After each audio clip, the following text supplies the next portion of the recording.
guys, generator natin. Yan, meron tayo guys na apat na generator, isang 3.5, tapos meron tayong isang 3.2, tsaka ito 2.5, tatlong 2.5. Ito yung mag-generate ng ano natin, dito ano natin ng area natin.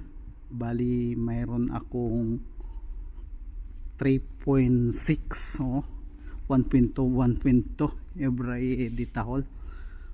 Yung generator pala natin is ano to, synchronize. Meron tayong synchronization.